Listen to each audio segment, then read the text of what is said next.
Hello and welcome into another exciting edition of Talking Bengals. And guess who's back? Back again. Shiesty's back. Yes, Joe Burrow played in a preseason game this past weekend and did pretty darn well. I liked what I saw. And, we're one host down tonight, but we just swapped one for a cooler one. Just kidding, Zach. We love you. But Josh and Nick are with me tonight. Gents, how we doing? Hey, baby. Who day, beautiful. All this love. I like it. But we should really talk about the guy who should be getting all our love as Bengals fans, and that is Joe Burrow. So played in a preseason game for the first time since the 3 snaps on Jamar Chase's rookie season. I thought he looked pretty good. I mean, it's preseason still. It wasn't 100% perfect. But overall, well, Nick, what were your thoughts on Joe's performance? I thought the one drive that he played in was about what I expected. Knocking off some rust and hitting receivers that were open. So definitely happy to see Joe Burrow out there hitting receivers and actually having receivers open for him to hit. So, and he didn't get touched. Yes. He did not get touched. Josh, your thoughts on Joe Burrow?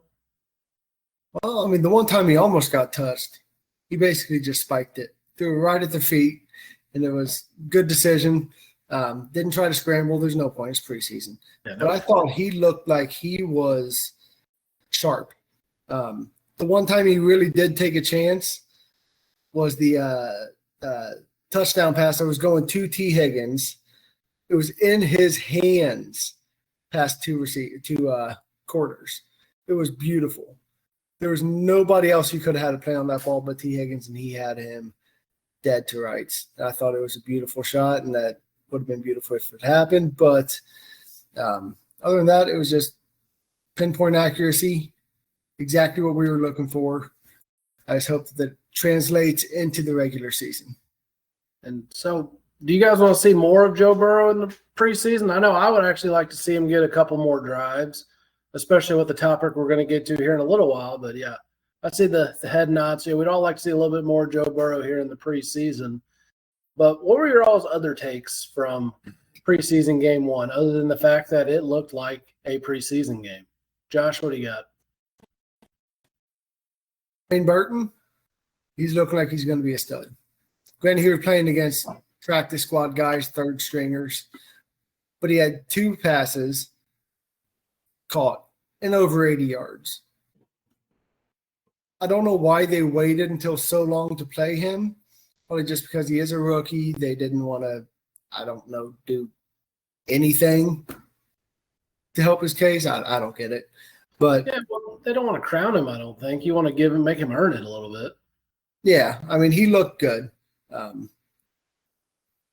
And Trenton Irwin, that pass he caught, falling with the ball after getting hit, that was a heck of a catch. Right in the middle of the field, as soon as he caught it, he gets smacked and he lands on the ball, holds on the whole time. That was probably the most impressive catch I saw of the day. I can't wait to see more. He just continues to prove to be a reliable guy, and Trenton Irwin, he's on the team. There's no way he's not going to be on the team unless the Bengals are smoking something. Nick, what were your outtakes?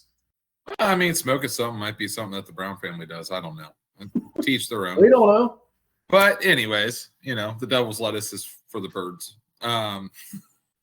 Jermaine Burton, definitely someone I can't wait to watch a little bit more of. I think our running backs, I think we need a little bit more practice, run blocking and having them hitting the holes. When we saw them try to run the ball, I think it was kind of lackluster, to be quite honest. So, yeah, I think running the ball is going to be probably one of our key points to work on for the preseason. When we start looking into the passing game, it's Joe Burrow. As long as we have Joe in, I think we're fine. Especially when you got Jamar Chase, T. Higgins, Jermaine Burton, Trenton Irwin, Tanner Hudson, Sample, Gazeki. You have all these different players that you could throw the ball to, and then worst case scenario, dump the ball off to Chase Brown or dump it off to Zach Moss. So I think the passing game, we're going to be passing heavy this year, something that the Bengals aren't used to doing historically. But overall, I think offense is going to be fine. I think one of the key things to talk about is going to be what our next topic is, in case you want me to just lead into it. Here in a second, I got other outtakes from the preseason game. One, I thought you were about to name every receiver, just say Yoshavash, Charlie Jones. And then, historically, it's so deep. Burrow era, they were not a pass-heavy team, but Burrow era, they've been pretty pass-heavy. But something that impressed me was that the defense got a 3-and-out. The first team defense was not on the field for like 15 plays like they were last preseason. It was 3, done, put your ball caps on, enjoy yourselves. That's what the defense needs to be. Lights out, stopping people, playing smash-mouth football. So that's what I like to see. Everything else, I'm not an analytics guy enough to actually get into the watching tape and seeing whose technique was good, whose technique was bad. And in real time, it's very hard to judge every single player on the field. And so, the second team, third team, all those guys. Yeah, we're actually going to skip ahead to a topic and come back to the other one. Everyone was hard to judge except for Jackson Carman. Oh, my gosh. Somebody get that man a job in insurance because he does not need to be playing offensive line in the NFL. Just get him a job doing anything else, selling used cars, selling insurance, real estate. I don't know what other potential the gentleman has. He's probably a very smart guy. But, get him a different career path because he can't play tackle any better than I can. I can hold and false start and cause all kinds of issues. So, I don't imagine he's doing much better. Yeah, I know Nick's like, I don't know. I can get all those penalties. I at least guarantee that. I can get that many penalties in the preseason game. And still get Burrow killed at the same token. Anyways, I kind of agree. I kind of agree that, when you have that many penalties, as an offensive lineman, your main goal and purpose is to have only one person talk about you, and that's your quarterback. And you want your quarterback to be thanking you and buying you steak dinners because you protected his life. When you are the main headline, and your quarterback is one of the premier quarterbacks in the league, and you're the main headline for your team, you got to do something better. If you can't perform any better than what you just did, and I don't even see him on practice squad. I'd cut him today. That's a $1.6 million savings. Just cut him. I'd have already cut him already. I'd have cut him yesterday. It's done. Josh?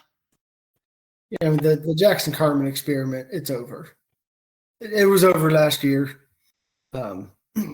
It sucks to say because, there wasn't a lot of hope for him when they drafted him, but he's a bum. His life in the NFL, he's going to be practice squad at the most. If he's even in the NFL next season, no one knows. He had that one run. I think it might have been, was it the 2 years ago? I think it was the AFC title loss year. He played pretty well at times. Yeah. He had grit. He was tough. He wanted to go and smash him in the mouth. But other than that, the dude cannot block anybody. He's been worse than Jonah Williams, and that's saying something because everyone knows how good Jonah Williams is doing over at Arizona right now. It's hard to find offensive linemen, and this wouldn't even be so concerning if it wasn't for our next topic. Amarius Mims strains his pec muscle, and he is out for several weeks, which my favorite part of this whole thing, it's not good at all. But Zach Taylor literally brought the Webster definition of several to the press conference. More than two, less than many. So at least he's having fun with it, so it can't be that terrible. But it's just he was definitely going to start week 1. And that's good news for me in our bet with how many games is he going to start. But as a Bengals fan, I'd rather wear princess regalia on here and then have, a bad offensive line out there. So I'm concerned about that, pectoral strain. Several weeks is, very ambiguous, and they're just going to put it out there, several weeks. Okay, 8 weeks later, several weeks. We don't know. We'll just see. And now you have to rely on a guy who we were all excited that they signed, but who has been lackluster, to put it politely. I mean, Trent Brown, I don't even know if he wants to play football anymore. So, Nick, what are your thoughts on Trent Brown and the Amarius Mims situation? I think Mims will be back faster than what people are anticipating. The pec muscle injury, I mean, really, what was it, a strain? I mean, someone who's young, right? Mims is still young. He'll be able to recover from that in a couple weeks. I see him starting day one, week one, at worst week two, in a pec muscle strain. I mean, other players have played with it the entire season and just waited till the season was over to get to heal. So I don't see it as being that big of a deal. I think that it gives another opportunity to see how our backups are going to do and if Trent Brown will actually step in and step up. Trent Brown, if we get him actually showing up and doing something, I think could be a very, very big plus. Very, very, very, very, very big plus. But like you were alluding to, Casey, he has to show up and he has to want to play. And we'll see how that goes for the next couple of weeks going into week one here in 3.5 weeks? It's getting close. Yeah, so week one coming by. Come on, Trent Brown. Show us something. Let's see, none of us really know anything about Trent Brown. Came from New England. That's about all we know. We know his measurables. He's 6'8", 365 pounds. At least he was when they signed him. For all we know, every single season, he goes into preseason like this. Yeah. Doesn't really show any emotion. He's like, yep, time to get into football shape now. Preseason's here. Like, dude, you should have been in preseason. You should have been in football shape the entire time up until preseason. But for all we know, this is how he's acted every single year. So I don't know. He's a pro. He's been around the game for a long time. Multiple Pro Bowls. He's won Super Bowls with Tom Brady. He knows what he's doing. I'm going to give him the benefit of the doubt. If Mims is not able to come back, which I don't see any reason why not, it's not a lower body injury. He should be able to recover from this with all the technology and all the medicine that they have. They can get him healed up quick. And he is a young guy, as Nick was saying. His body's going to be able to bounce back. I think he's going to come back week one ready to go. If not, Trent Brown is I fully believe he's going to be ready for the season.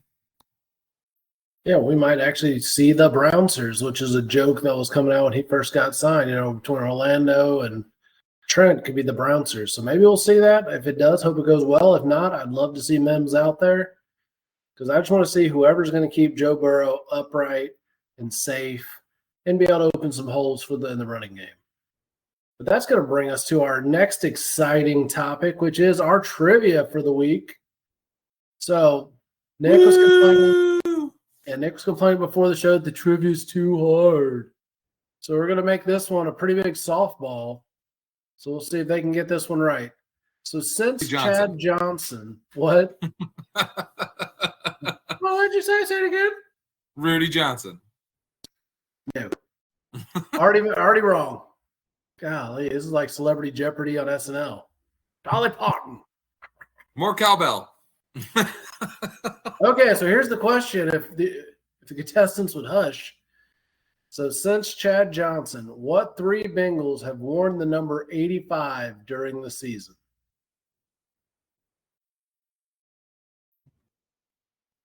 Higgins is one. Yep. I was going to say no Higgins.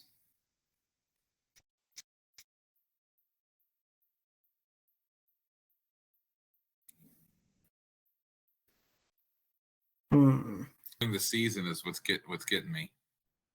There's another one that should be very easy, and then the third one's kind of difficult. Actually, I'm not going to lie. The third one's hard. Since Chad Johnson. Yep. So Chad Ochocinco. There's Yep. been T. Higgins. You're missing a first-round draft pick in here. Who played a big role in the Dalton Green era when he could stay on the field. Oh, he's a tight end, wasn't he? Tyler Eifert. Tyler Eifert, there's two. Shoot, I forgot about him. And then the third one is probably – not probably. It definitely qualifies as an obscure former Bengal, but a University of Cincinnati player. He was the first one to wear it after Chad left.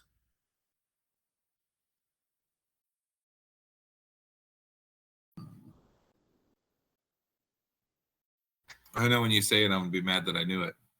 Yes. So I'll try to give more hints. So he played a few games during the season, and then I can't remember if he was traded or cut. But 1 week he was on the team catching balls. The next week he was playing for a different team, and I was like, what? Any guesses? Not for me. I'm blank. Armand Benz. Nah, would have never known that one. Well, hey, I didn't know he was on the team. Yeah, I kept it in this century in the last 15 years. I don't know how much. I guess next week's question is, who was the Bengals' last overall first pick? Who was it? I think Pike would be so upset we didn't know that. You guys are bums. Call yourself Bengals fans. I'm coming with the trivia next week, and I'm going to stump you. Hey, make you look dumb. You can find, but that I said you're going to find the most obscure thing from 1971. Who was the Bengals' backup center in 1971? I don't know. I will keep it relevant to our era. So 96 and later. Okay. Challenge accepted.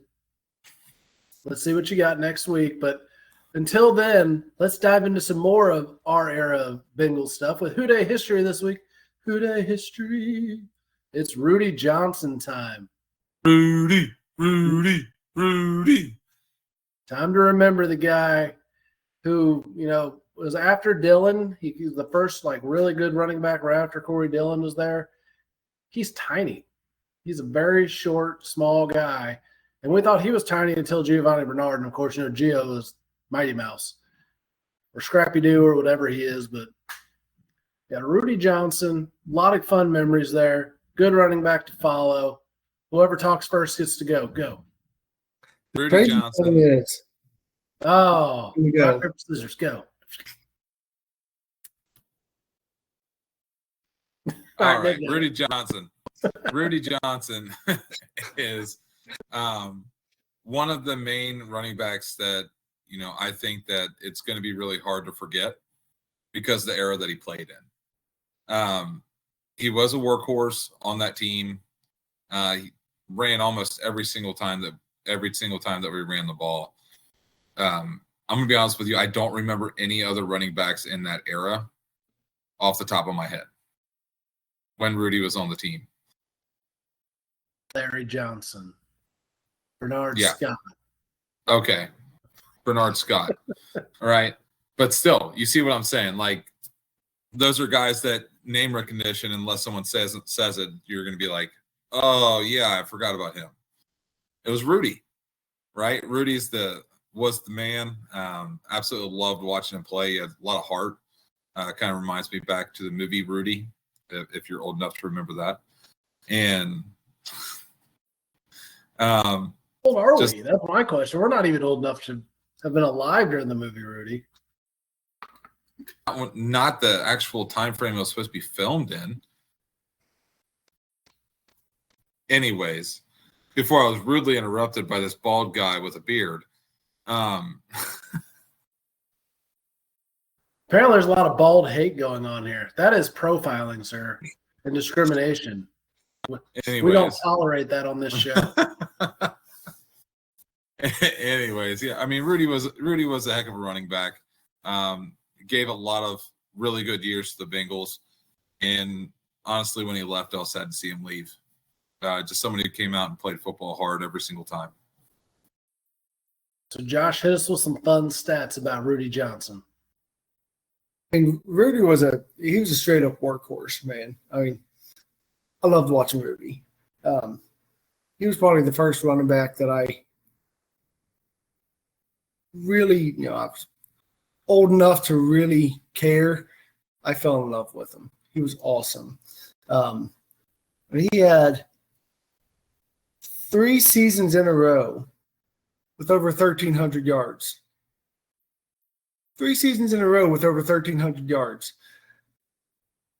And I can really give all these stats. I already told the guys this. The craziest stat I know, he retired in 2008. As of right now, he is still younger than freaking Tom Brady. That is the craziest and dumbest stat I know of. That just shows you what the running back position does to somebody. It beats them down and tears them up, spits them out, and quarterbacks can go on for another 15 years.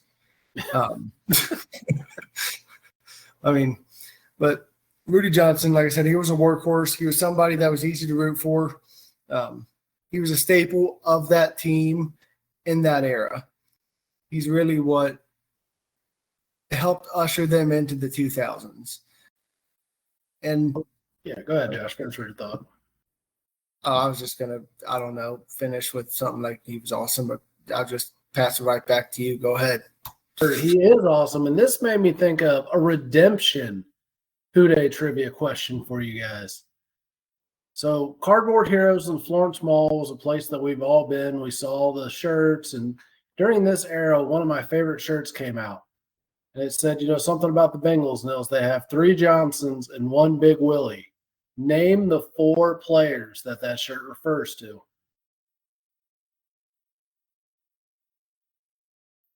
All right, repeat the question. So the shirt said, Cincinnati Bengals, they have 3 Johnsons and 1 Big Willie. Name the Johnsons and name Willie. Willie Anderson. Boom. You had Rudy Johnson. Boom. You had Chad Johnson. Boom. And was it Larry Johnson? Nope.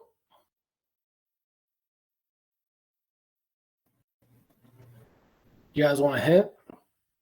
Give me a hint for the 3rd Johnson. It was the last real fullback that the Bengals drafted. Oh, my gosh. Jeremy Johnson. Jeremy Johnson. There you go. Yeah, Western he does Kentucky product.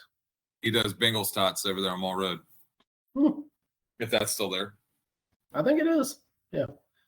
But yeah, those were all the Johnsons and Big Willie. So you guys did get the second trivia question. That one was a softball, so you're welcome. Maybe Nick will stop crying in the comments later when he's like, I don't know what to do. But anyways, we are no longer in off-season mode. We are in preseason mode. That means the banter gets focused. And we're going to be talking about favorite tailgating things to do, what we like to do if we do tailgate, when's the last time we went tailgating, just things that involve tailgating. And Josh, go. Well, the last time we went tailgating was the last time I actually went to a Bengals game, which was the Vikings Super Bowl year. It was the first game of the season. Went with a buddy who was a big Vikings fan. It was such a good game to go with him. But, come on, baby. Sorry. Got my child here. She needs to go back to bed. Get out of here. But, of course, got to have some beers. Got to have some drinks. Got to have some food, some hot dogs, cornhole. And then I just love walking around and just seeing what everyone else has going on. I mean, you've got so many people that have some very intricate tailgates, and they're fun to see. You got multiple buses all around the stadium, Bengal buses. Those are always fun to see. It is a just big party, and I really want to go back to another one soon. But holy crap, the tickets are expensive since the Bengals are actually fun to watch. Now let's just see what Nick wants to do. Go ahead, Nicholas. Oh, so my focused fluff for the day. That was coined by Casey, by the way. That's a really good term. I like That's it. trademark of Spray Family Company Inc. You cannot be used without express consent of Spray Family Company Inc. Blah, blah, blah. All I heard was blah, blah, blah. Anyways, to quote Mr. Deeds. So, tailgating. Got to have cornhole. Got to have beer. Got to have hot dogs and hamburgers. Got to have a football.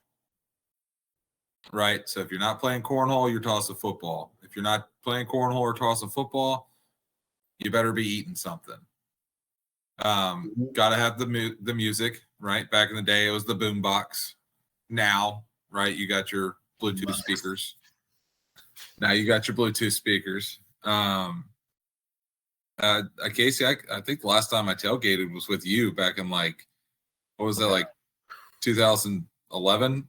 Yeah, I think it was 2011. That's when the old guys hit the car after the game. And I was like, yeah, that was fun. yeah. They were so drunk. I was like, oh my gosh. Yeah, luckily it was just a little bump, but still. Tailgating is a fun time as long as you do it responsibly. Again, always make sure to have somebody who is not drinking to drive. That's the most important part of it all, right? Go out, have fun, have somebody who's not drinking drive.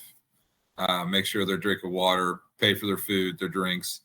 So if they're not drinking any alcohol, they're saving you a lot of money. So just go ahead and just pay for their drinks, pay for their tickets, whatever. It's still cheaper than getting a DUI.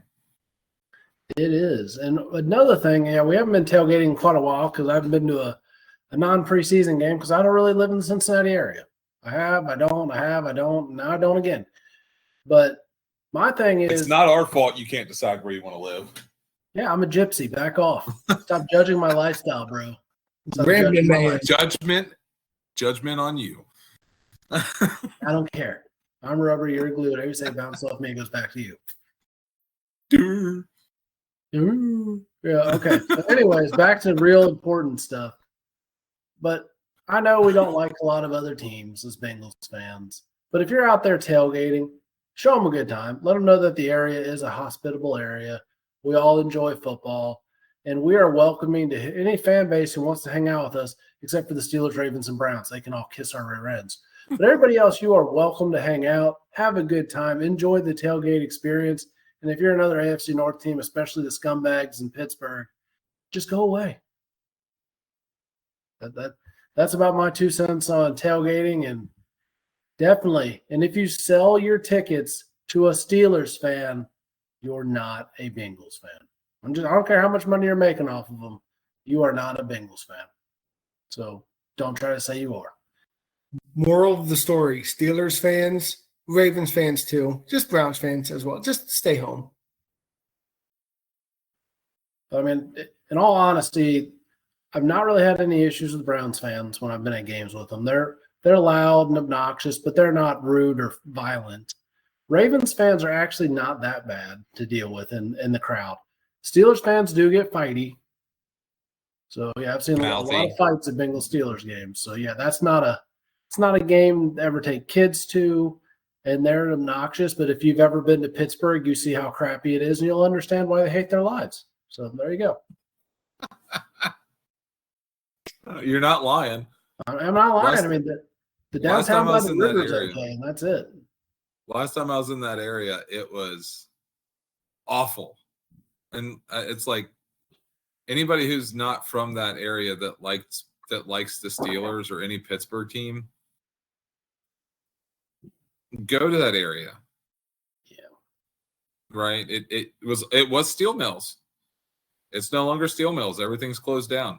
Everything's, I kind of have some pity on that area because it's like the industrial manufacturing is just gone now. It's just a sad Bruce Springsteen song. That's all Pittsburgh is. Just pick whatever sad Bruce Springsteen song you want to pick. That's Pittsburgh. But Now that we've ragged on our least favorite city in America, maybe we could go on to another quick off-season topic if one of you guys have one, because it is still not technically the season yet. And then we'll get into closing thoughts. What is your favorite city that is not Cincinnati? Sports teams or travel or what? Just your favorite city that you visited that's not Cincinnati. San Diego. Hmm. When we went out west, visit a friend, we stopped in San Diego. Well, we started in San Diego. Then we went to LA, stayed a couple of days out there. Then we went up to San Francisco. But San Diego is beautiful. It's not it doesn't look like a big city, but it is. It's no real big, tall skyscraper type buildings that I saw. Looks pretty old. Looks really comfortable. It's just a nice city. I would say that's probably, aside from Indianapolis, is always just nice and well kept. But San Diego is just a nice city. This is a hard one. I'm going to probably go with it's coin flip. Boston or Charleston? Yeah, you can say a whole bunch of Charlestons. Charleston, what state? Oh, Lord, South Carolina. I'm not going to the hell that is West Virginia. Nobody wants to go to Charleston, West Virginia. Nobody. I was about to say that as my favorite case. You're just going to dog me like that? Yeah, you're full of crap. You've driven to West Virginia. No offense. There's a reason why Virginia never tried to get it back after the Civil War. They're like, yeah, that's fine. You can just leave. We don't really want you. It's cool. Now, I want to say my favorite city outside of like our area, I'd probably say Greenville, South Carolina. It's a really pretty riverfront area. Like just a whole bunch to do, whether you're with your family or you're down there for an adult trip. Just very pretty. Very well kept. Yeah. Greenville, South Carolina. Very pretty. Flip coin on that one real quick. Least favorite city that you've been to. You've had to have been there. Chicago. Pittsburgh. Yeah.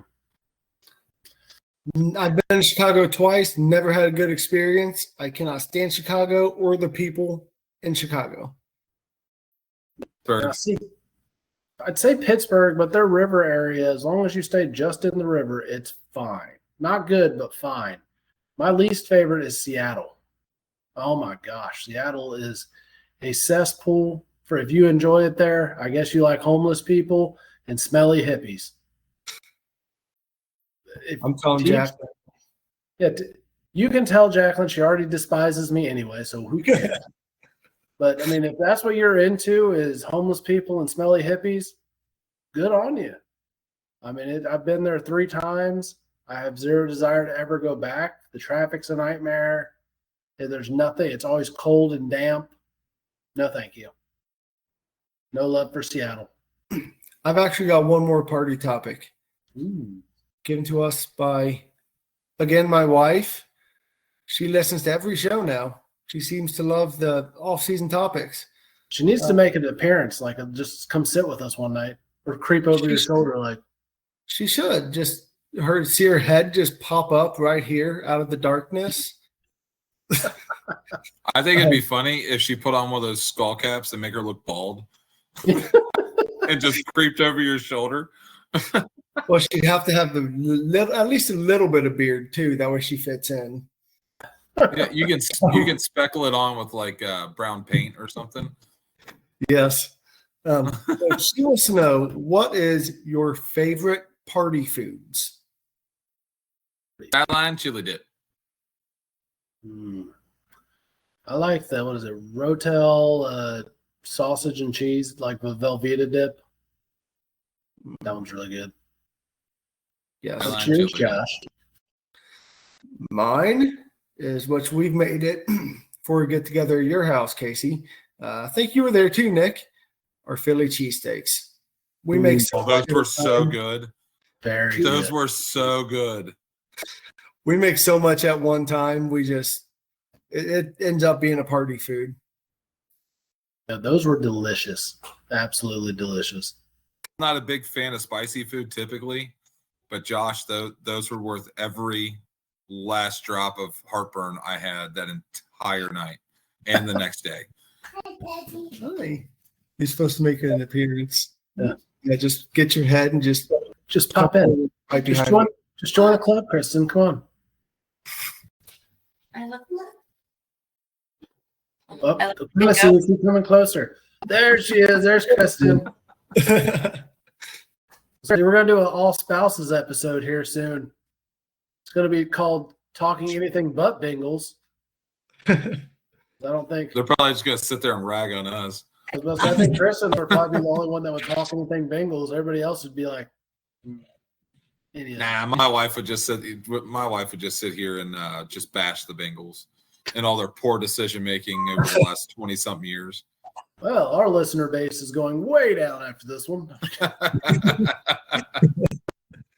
Well, that is going to wrap us up here. We're getting into closing thoughts.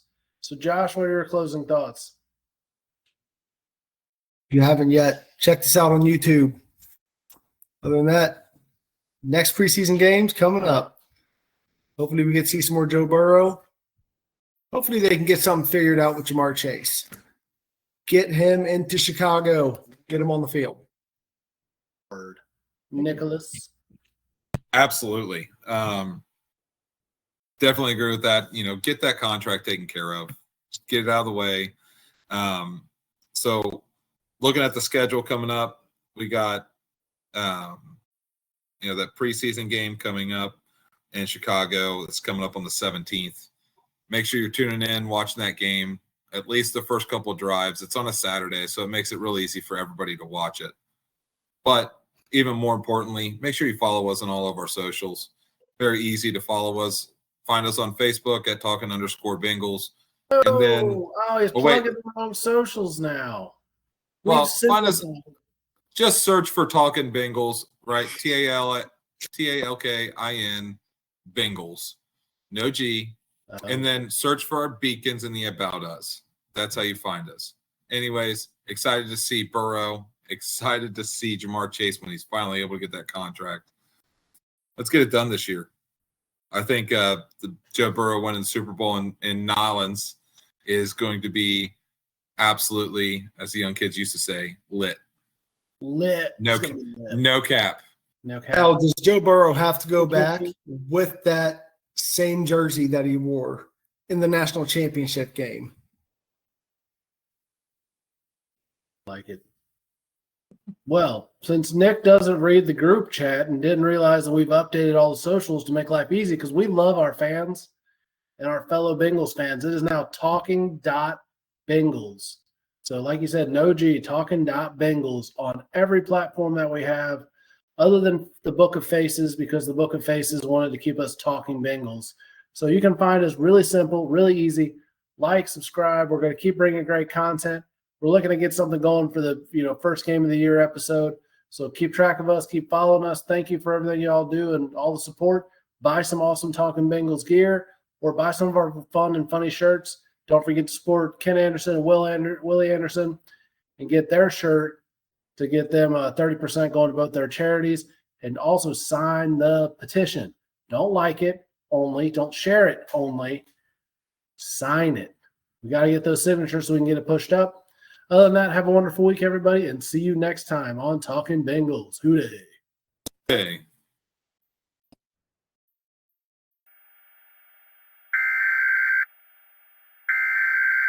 This is a test of the emergency broadcast system. This is only a test.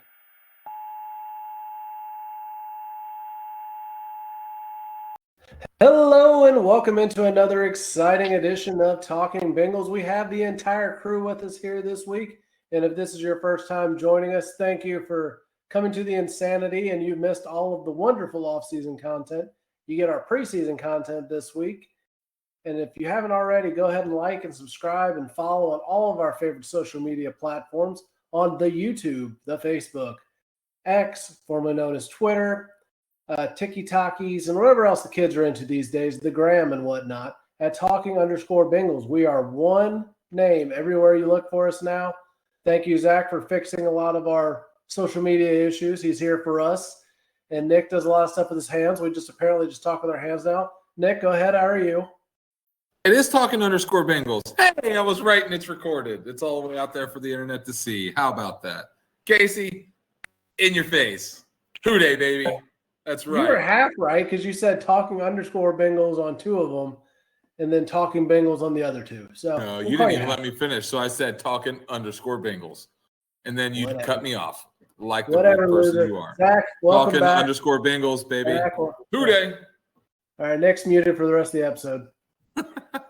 Well, there are 6 mediums of the social media world that we do abide by, and all of them are now Talkin_Bengals. If you haven't gotten that yet, it's Talkin_Bengals. Okay, cool. And yes, I do talk with my hands. Deal with it.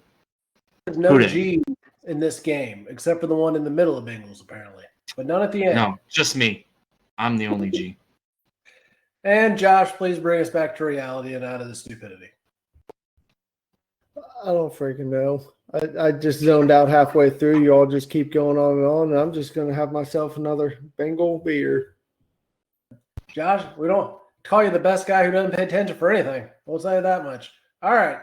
So preseason game 2. And man, are the skeptics out after that game. It's an abomination. It's the worst thing I've ever seen. Yada, yada, yada. Well, the second string defense kept a whole starting offense basically in check for 4 drives before they did even anything at all, and for most of the first half. So I don't know. We'll let Burns. What are your thoughts first?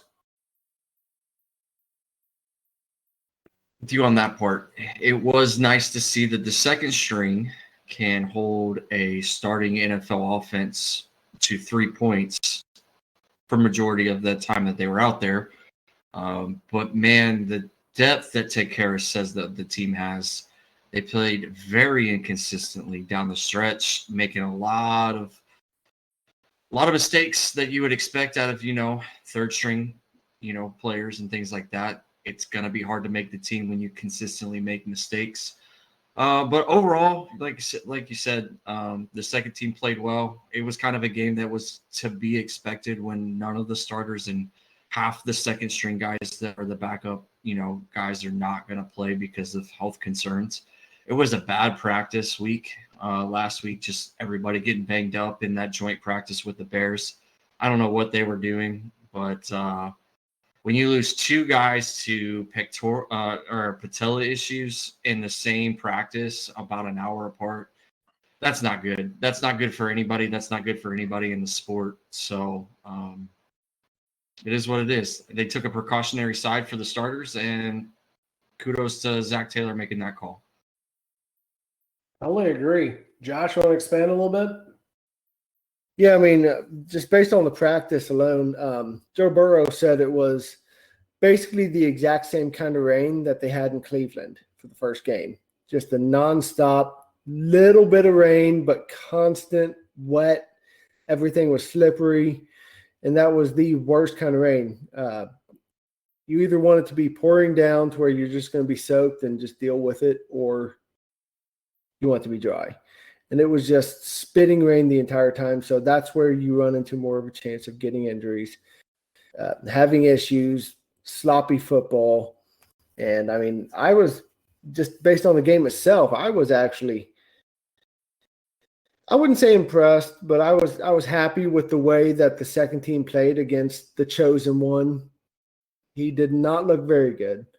They didn't have a first down for about it, I think the entire quarter. They didn't have a first down.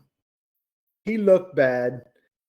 He had one really actually good play, and it wasn't even really a good play. I mean, I don't know if it was actually a touchdown. I can't quite remember, but it was pretty close to a touchdown where he should have just straight up ran the ball, but he ran off towards the sideline. He kept looking for somebody to throw the ball to, and there was no one there. So he just kept looking and looking. And he eventually just gave up and ran it in. And that is indicative of a rookie who doesn't quite know what he's seeing from a defense. And the defense was able to keep him in check, and the offense had first down on the first drive, and that was about it. I mean, what are you going to get? Just third string practice squad guys. Just guys trying to make the team, trying to stay on the practice squad and not become irrelevant. So That's I true. was happy with it. But go ahead, Nick. I mean, I'd kind of have to agree with you guys. You know, second string defense. Well, really, it's like the second string to the second string defense. I mean, they played fairly well considering the fact that they're playing against the starters for the Bears. And then on offense, really, you got Travion Williams out there who's either just getting reps or they're trying to figure out whether or not they want to keep him. I mean, I didn't see anything out of him that I would be too impressed about. Still don't. God bless the guy. I don't know why they still keep him. And then you got whoever number 11 was.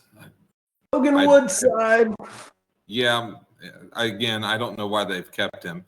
Except for practice squad maybe, but still, you're looking at backups to the backups, and what the first half was 3-0. Come on, you can't be too upset about that. That's pretty darn good. And then you get your guys that may not even make the practice squad out there in the second half, and things go sideways. So it can't be too bad. I think overall it was a net positive.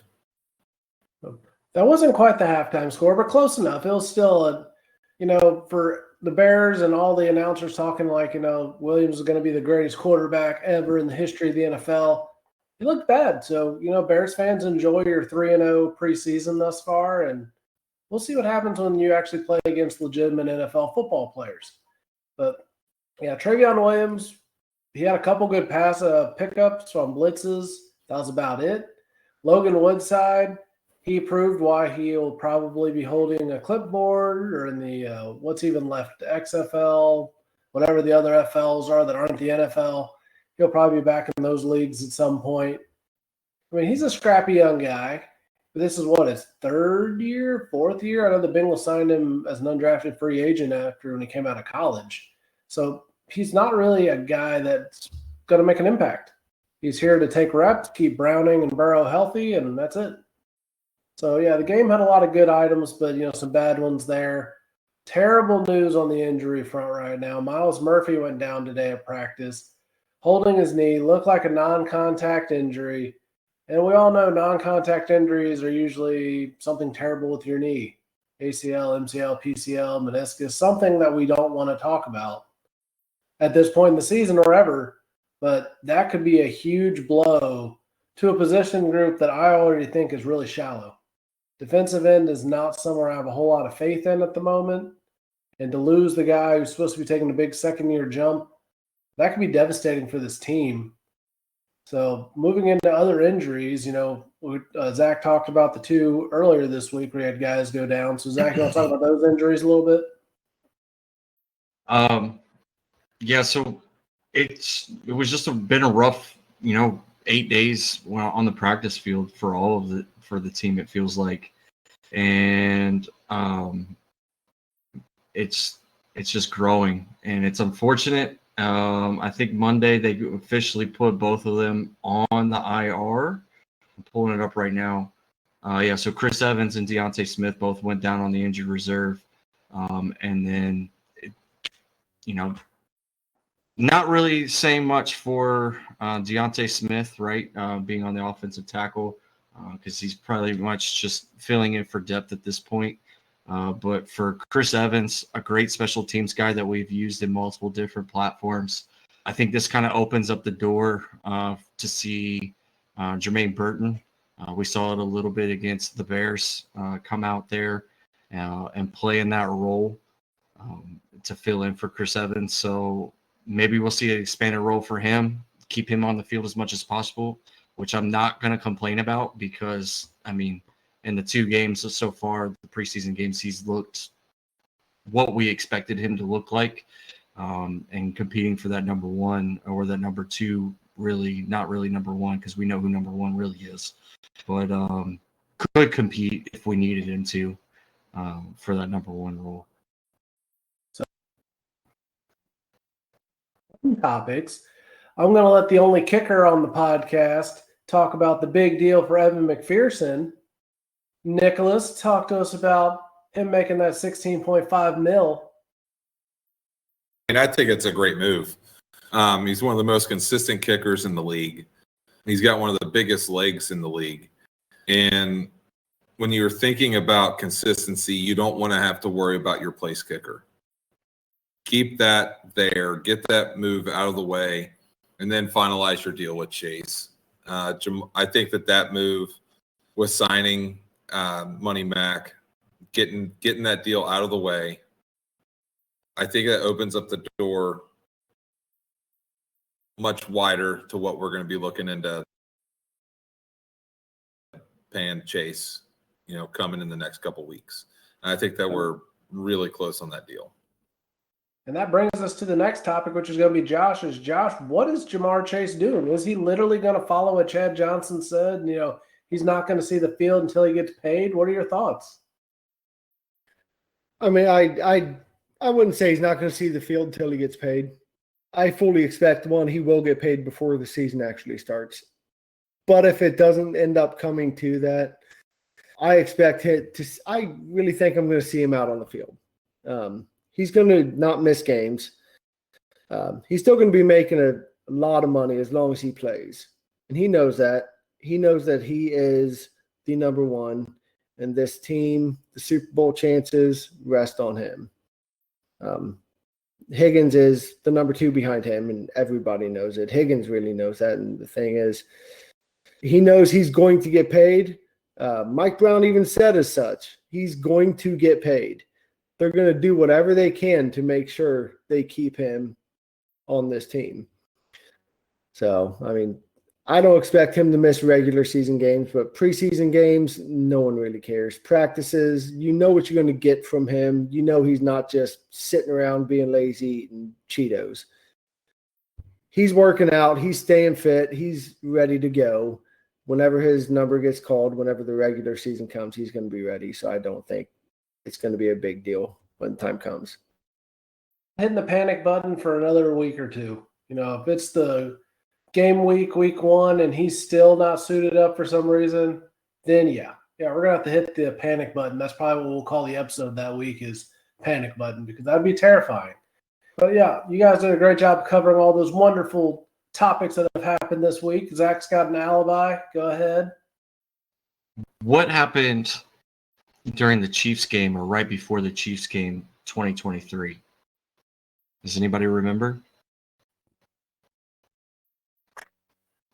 Joe Burrow signs his lucrative contract, making him the number one quarterback paid in the league. I'm just saying the Chiefs unfortunately opened the season yet again this year. So there is a chance. That is the strategic play. Try to steal some thunder away from them. I remember AJ Green got signed his long-term deal on the bus to the airport to go to Oakland to play the Raiders. So it could happen. It could happen. Yeah. Stranger things have happened. And backed by popular request, I know everyone has been begging for it for this whole offseason. And now that we have game stuff to talk about, it is the return of no, not Angels in the outfield, but 3 cheers and 3 jeers. So for this edition of 3 cheers and 3 jeers, we're going to be looking at just the overall preseason to this point. Who's your cheer? We'll go to that first, and we'll go with Nick. Who's your cheer so far? Joe Burrow has, knock on wood, stayed healthy. Knocked on wood there for the entire preseason thus far. Nice. Zach, what's your cheer? I'm in Alabama, so I'm going to say Jermaine Burton. Jermaine Burton has definitely been the cheer of the preseason so far. He is who we thought he was. and he is that him a fee. He's They were who that. we thought they were. Josh, who's your cheer? I'm going to go with the defense as a whole. The defense is looking stout, getting the veteran leadership back in the backfield there. So I'm excited to see the defense go back to form. I like that. I'm going to go with my cheer as Money Mac getting paid because it's just one less thing to worry about this season. Got a great kicker under contract, keep him moving in the right direction. And now because we love to have balance on this show, it's time for the jeers. Josh, who's your jeer? Or what? Who, what, when, where, why? How? The running game so far has still looked bad. I mean, not hitting open holes, not looking consistent. I'm just hoping that they didn't make a mistake. Yeah, that's true. Zach? I'm going to go another rookie on this one, and that's Josh Newton. There was a lot of plays on Saturday that he looked like a rookie. Now, he did make the veteran move of, pushing the dude on the 90-yard touchdown drive to save the essential touchdown, but what was it? 3 plays later, they ended up scoring. They're just 1, 2, 3, 4. Yeah. I don't know. Something to think about. Yeah, he had a good pass break. He did, but there was just a lot of inconsistencies where he just looked like he was a rookie running back or a rookie corner out there. And it is what it is. He's got some growing to do. I think him falling back to the dime or, behind somebody just in case might be good for him. If he's your 5th corner, you're not that worried about it. All right, Nick, go ahead. I think my jeers is going to be the offensive line. And hear me out. Our towers at the tackles, they're out right now. Yeah. Overall, They're not not great getting- time. That's one. Yeah, they're not getting time out there on the field to work together. That's a big deal. And I have a theme with my cheers and jeers this week. So I'm cheering Evan McPherson, and I'm jeering the punters for the love of goodness. They did decent game 1. And now Brad Robbins has a hip flexor injury, so he's a little bit, out of it for a while. And what's his face? I can't even think of the guy's name. I can't remember what his name off the top of my head. He looked terrible. He was Drew Chrisman reincarnated. Drew, we still like to get you on the show if you want to join at some point. But he looked like Drew Chrisman from the AFC title game, which is bad. Very bad. Sorry, Drew. Yeah, so we'd still love to have you on the show at some point if you want to join.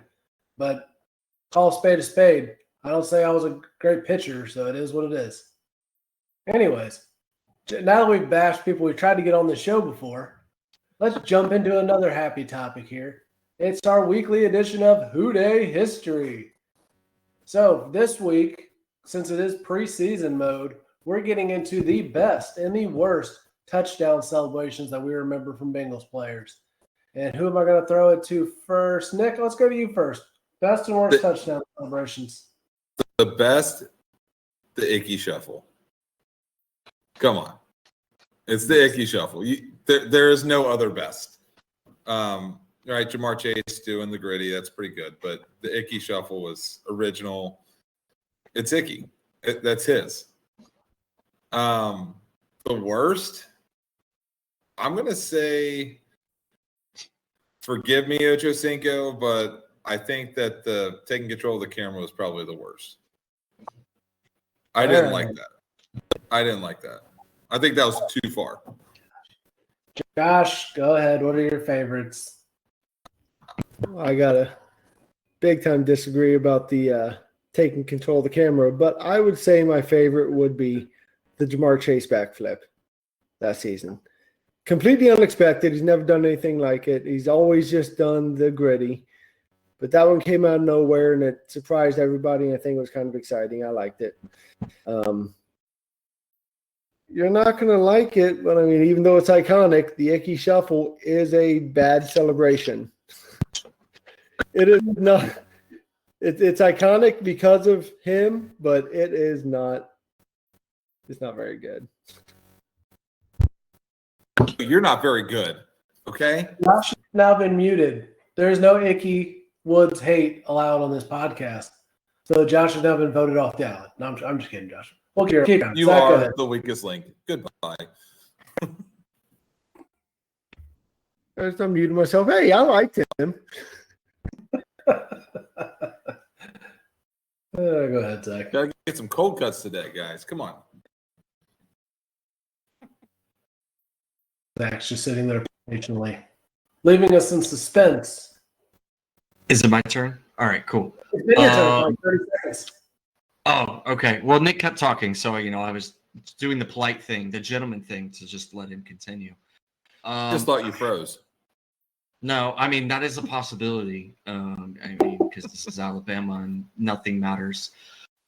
Let's see. My favorite one. I've got to go Chad on this one, and I'm probably gonna go with the pylon putt. The tiger putt is probably my favorite. It was a pretty good one. I think a close second, because I really don't have a touchdown celebration that comes to mind that I don't like, would have to be the proposal, because what teenage dude didn't want to propose to the Bengal? I'm just leave that alone. That was a great one. That happened right in front of me. Literally, I was in the stands, 5th row. That happened right in front of me. That was awesome. Remember that one So time at band camp? Not like. Leave the substitute teachers alone. It wasn't the substitute teacher. It wasn't the one he proposed to. It was a different girl. Okay. Anyway. All right. Yeah, now that we digress, because this is only a PG rated podcast, I guess Zach doesn't have any he doesn't like, because he didn't name a touchdown celebration he doesn't like. So let's go. So I'm trying not to pick one that everybody else has done yet. I do love the proposal. That one was awesome. Like I said, it happened right in front of me. Chad had so many good ones. His river dance was okay. That's one we haven't talked about. It was okay, not great. But I honestly really liked, and I'm going to miss Joe Mixon leading the team in dances and stuff when he scored a touchdown. Like last year, I can't remember what game it was, but they all got in line, did like a dance. It was great. It was funny. I also liked watching Orlando Brown say a word we can't use on a PG podcast afterwards against Jacksonville, and they did a celebration. It was funny.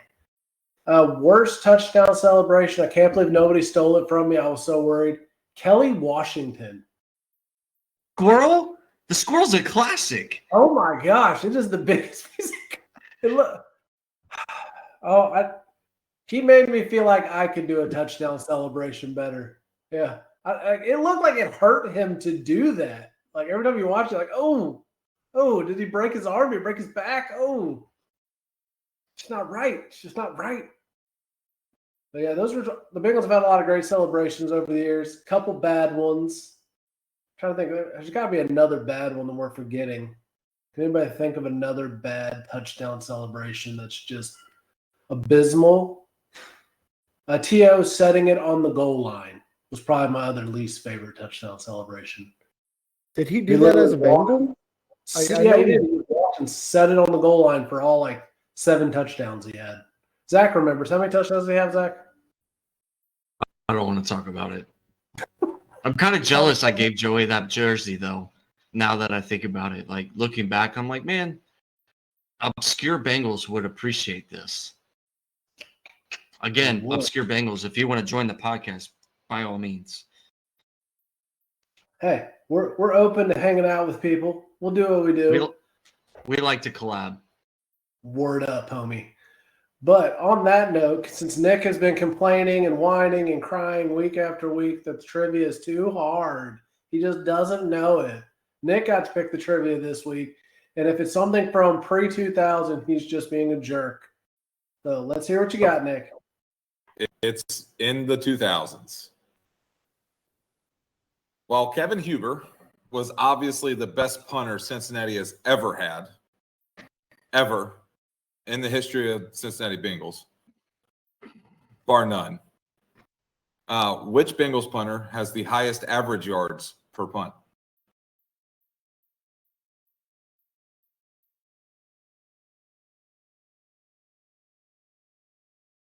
We can take Drew Christensen off there, right? So And the hate continues. You should have come on the I'm show. sorry, Drew. Drew. Should have come on the show. I mean, that's what you get. He's in San Francisco now. He doesn't care about the Bengals. Yeah. Well, what a bum. He's with Only some guy who's only like 2. Sorry, we're I have digressing two here. guesses. I have 2 guesses. I'm going to let the other gentlemen put theirs out there first if they have one, or do you want me to go ahead and take a swing at it? Take a swing. Lee Johnson? Did you just say Rudy Johnson? Lee Johnson. Oh my gosh. Okay. Definitely sound like Rudy Johnson to me because you came in all At broken. least I picked up punter. If that one's not right, I got one more guess. That's Drew's not a right. punter. Go ahead. Larson. No. It's your favorite punter. I have a favorite punter. Yeah, his name has been mentioned at least 3 times on this podcast tonight.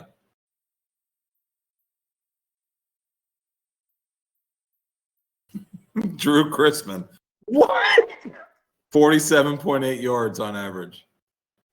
Jeez. Yep. Wow. Kevin Huber was behind him at 45.3. I was right. Wow. You know So- what? No way. Congratulations, I Drew. don't believe that. Congratulations. Yeah. Somebody fact check because that seems like We'll all bull lick crap. our wounds. We Don't apologize. worry. Drew, Don't for all worry. the I hate. have the stats pulled up because I knew you We're wanted to sorry, fact Drew. check me. Well done, sir. Because none of us would have ever guessed that. Because I guess he had a lot of long punts, but when there were punts Make that sure you mattered, screen grab it. Oh, yeah. He'd kick it for like 60 yards. And then the next punt will be like 20 out of the freaking, like into the, what hold on. Wow. yeah, Kevin Huber, Brad Robbins. Dang. So yeah, I was trying to. Who is Dave Lewis? Okay, good. He's 1970. I was like, I don't even know who that guy is. Okay, so I picked 2 of the top 6. Mike I didn't Nugent? guess it was Drew Chrisman though. Good Lord, Drew Chrisman. So he can kick if you're backed up in your own end zone and he gets a hold of it, he's a good punter. When he needs to pin somebody deep, it ain't gonna work out. Oh, good trivia question, Nick. I like that one. It was current. now- People knew who he was. But nobody would have guessed that. That's like literally the scoreboard stumper for everyone because no one would have guessed that one. Because there's no That's good exactly why I vibes. picked it. Yeah, no good vibes around Drew Chrisman. Especially Hey. once Zach said as a joke. But Zach I give Zach credit. He said Drew Chrisman. But he said, let's remove him from the list. Yeah, because he was correct. Exactly. See, Casey's on my side. He gets it. He As knows how the to end Yeah, spot of stuff. this You podcast- were 100% wrong, and you were Right. wrong. And I Same stumped you. time. Ha ha! I stumped You're you. awarded no points. So may God have mercy on your soul. All right. So does this mean it's Josh's turn since everybody else has picked one? So he's Yeah, got I'll one for do next one. week. Next week, I Josh will has do got it the trick. next week. Okay, and if it's from the 1970s, it has to be more obvious. Don't be that guy who's like, who played left tackle for the Bengals in 1971? Who knows? Larry Johnson. Larry Johnson. That's not correct. But if it was, that'd be epic. Anyways, preseason thoughts. So we've been going into I'm some fun joking. things. We're off of the off-season thoughts. We're not quite into in-season, like where we're really going to be analyzing every single thing because let's be honest, we don't get to see every single practice fully in depth. Like you can watch all the stuff in the season when you see the games. But things that you would rather do than watch a non-Bengals preseason game. Because I'll be quite honest with you, I'm a big football fan. I don't think you can pay me enough money to watch a non-Bengals preseason game because you're just watching somebody else's garbage play against each other, and I don't want to watch that. But Josh, we'll give this one to you first. What would you rather do than watch a different preseason game?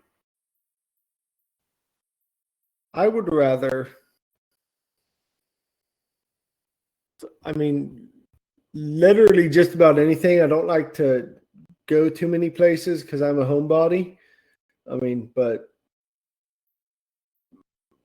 this weekend we went bowling.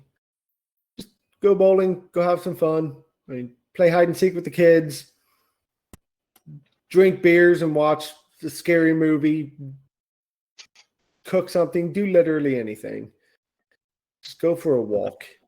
Josh has got the positive vibes. Nick, give us something you'd rather do. I mean, really anything, but normally my Sundays when I'm not watching the Bengals or even Bengals preseason, I normally am watching game film for my son's Pee Wee football team.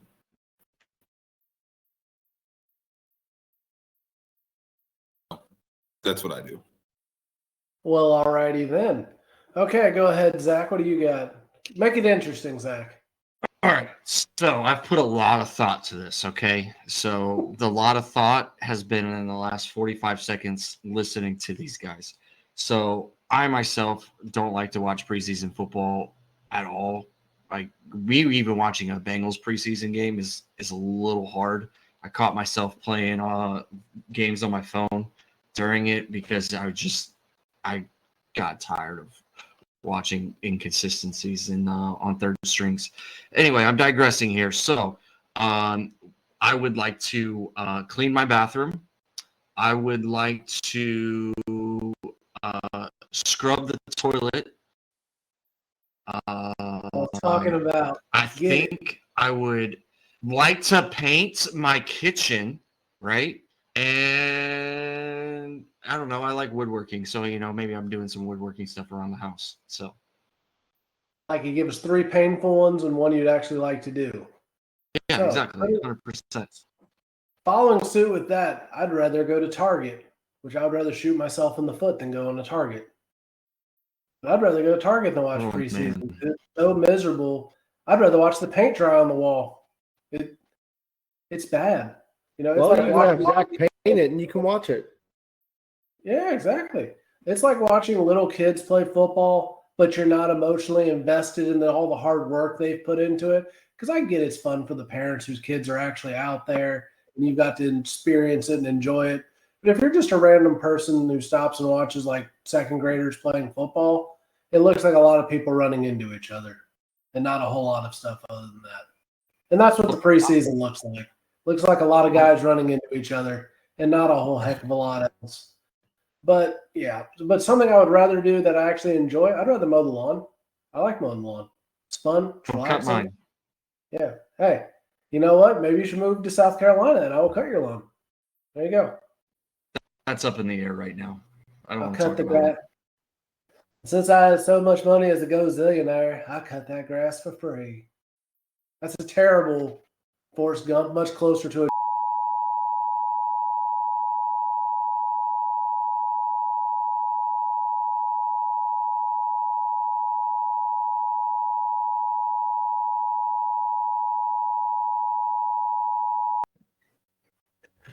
This is why they don't let me host anymore. I'm just kidding.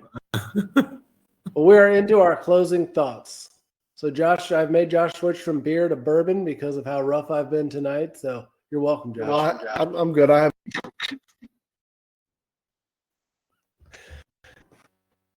All right. So, closing thoughts. Nick, you want to lead off?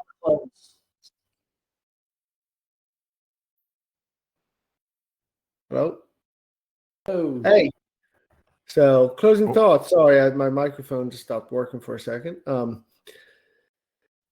Last preseason game.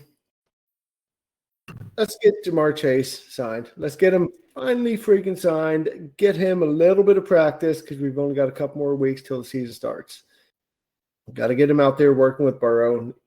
No matter how good he is, no matter how much chemistry they have together, he still needs to practice. He still needs to get reps. He still needs to be ready for game time. Even though you are playing the Patriots, you still need to be ready to play. Otherwise, he is going to look rusty. We don't want that. We don't want what's happened to CD Lamb. He's probably going to look like crap because he's not doing anything either. They're not going to sign him. So we don't want to see that. We want to see everyone out there ready to go. This is the Super Bowl year. This is the best team that they've had, the best chance they've had. So let's go. Who Dey? Day. Zach, what you got?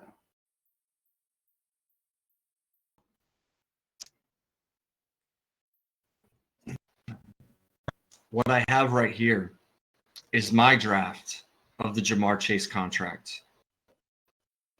It's pretty luxurious. Okay. I've got at least 5 years, 90% guaranteed, and half of Cincinnati. The other half goes to Joe Burrow. It's written right here. So this is going to drop, and it's going to be signed by Jamar Chase during the first game of the regular season. Mark my words. It's happening. And I don't mean the Bengals first game. I mean the Chiefs game that should be playing the Bengals. Well, you see, Zach, I got one thing to bring up, though. You can't give him the other half of Cincinnati because you have to give part of that to the greatest baseball player the Reds have seen this century, and that's Ellie De La Cruz. So I just stir you up. Anyways, Nick, go ahead. Final thoughts. Just hope and pray that they actually get the deal signed before the first week, the first practice of the first real game of football this year. Cannot afford to go into the game with our best receiver on the sidelines because you won't sign a deal. Get the darn deal signed, get it out of the way, get it over with. You know you're going to pay him, just pay him. That's my closing thoughts. Just pay the darn guy. Just pay the man. I like it. So I just want to remind everybody that we still have our Ken Anderson and Willie Anderson push going on right now. Sign the petition. We're going to be posting it again everywhere. Sign it, like it, share it, put it everywhere you can. The Hall of Fame needs to understand that these two gentlemen, the Anderson brothers as we have dubbed them, deserve to be in the Hall of Fame. They have earned every last bit of it. And it's been too long that they've been snubbed. It's time to get them in now. So you can also buy an Anderson Brothers t-shirt that we're selling right now. 30% of those proceeds get split between the Ken Anderson Alliance and the Willie Anderson Lineman Academy. So check it out at our Etsy page at Seasoned Enterprises, or go to our website at talkingbengals.com. The shirts are there. They got links to our Etsy page that you can get to. Also, if you want to find a wonderful way to reach hundreds of thousands of listeners and interactions every month and get your business out there to more people, let us know at Talking Bengals. We can help you out. We can get you out there. And guess what? Advertising costs are tax write-offs. So you're not throwing money away. You're going to be getting clients, and you're going to be able to write that off in your taxes. That is two big, awesome things you can do. Reach out to us. We can get you hooked up, get you some new clientele walking through the door, and you won't find better prices for advertising anywhere else. And like we mentioned at the beginning, like, subscribe, smash the subscribe button, turn on your notifications, because all we do is bring the fun, bring the info, and have a good time here on Talking Bengals. So Talking_Bengals at all of the socials, anywhere you want to find us. And, keep being great Americans and doing your thing. Who Dey? Who Dey? Hey.